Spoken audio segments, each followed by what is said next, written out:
Valentines. I ain't ever heard of her. But let me tell you about the love of my life, Lucky Chloe. In Tekken 7, she was a brand new character, and my character of choice, if you didn't know. What I wanted to talk about was what I thought her moveset is going to look like. There is so much they could do with her. But first, let's talk about what kind of character she is in the first place. Lucky Chloe is a high-risk, high-reward, rhythm-type character. On hit, she's gonna take at least half your health bar.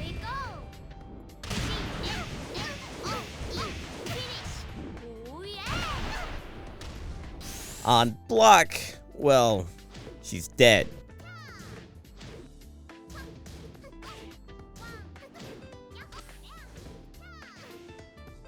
She has multiple rhythm just frames in her kit.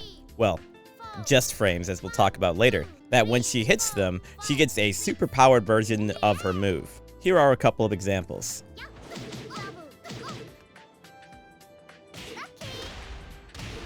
Now, these rhythm just frames range from pretty tough to hit to mashing your face on your controller. 2-2, for example, like I showed here earlier, pretty tough. I mean, you're not going to get that every time, even when you try. Down forward 2-4 with 3-1. Yeah, you can literally just mash key charge. Now that you know a little bit about her, I want to talk about what I think her Tekken 8 kit is going to look like. I'm going to start with some general ideas of what the character is going to be like, and then some specifics like her heat engagers and that kind of thing. I think they're going to go all out on the rhythm just frames this time around. I think they're going to add a lot more rhythm just frame moves, and I think they're going to make the rhythm just frames harder. I really don't think we're going to be able to mash down forward 2 this time around. And while this might seem harsh, I do think they're going to make it very easy once she's in heat. I think it's going to be just like Lee in Tekken 8, where once he's in heat, he always gets the just frames. But if he does the just frames while he's in heat, he also gets heat replenished. I think they're going to do that exactly for Lucky Chloe. Kit-wise, I don't think they're going to change too much outside of her 1-2 stance. I think they're going to keep it. It's iconic, but I think they're going to change it a lot. Like, it is a little clunky, and it could definitely use some improvement. There's still, to the very end of Tekken 8, was a launch punishable mid that normally outside of stance is not launch punishable, and they never changed that. Tekken, please. But let's move on to what I think her heat engagers are. The one I'm the most certain of, which is very funny because I have nothing really to base this on, is for her down forward 3-3 to become a heat engager. This is actually way bigger of a deal than you might realize. It was really bad in Tekken 7 down forward 3-3. Just like Assassina 3-3, it didn't really wall splat from good range, and it was pretty not useful. A lot of the time, it was better to do 2-2, just like how it's better to do 1-2 for Assassina. However, that would change if they turn this into a heat engager. I'm hoping it's going to turn into a heat engager launcher. Besides the fact that would be sick to have a 14-frame launcher punisher in heat, it would also make her back turn throw mix way scarier. For you see, Lucky Chloe has a throw that does no damage, but puts her behind the opponent. From this position, she can do a guaranteed 14-frame punish. There's nothing anyone can do to block this. It's guaranteed.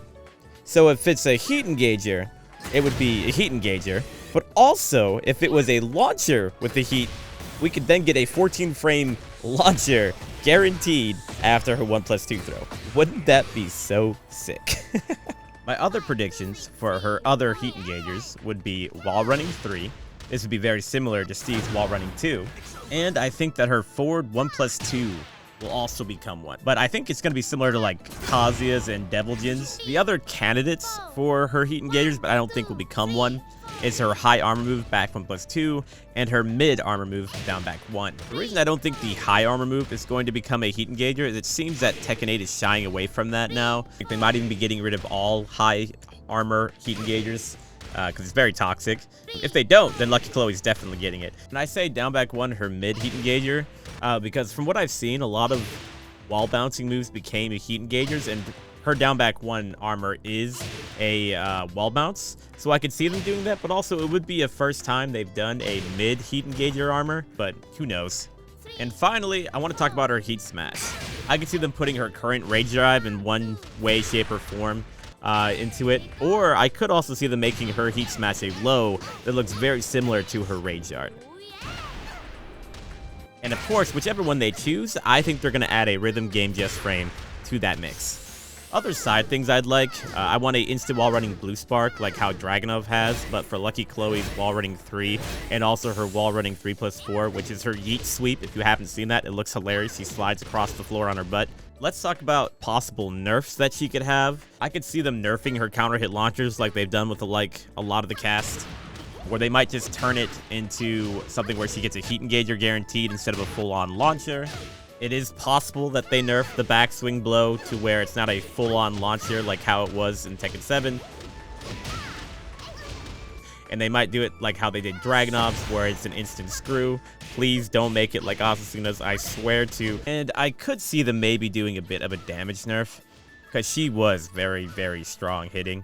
But also I feel like that's her big redeeming quality, so I feel that that would be getting rid of some of her identity. But we'll see.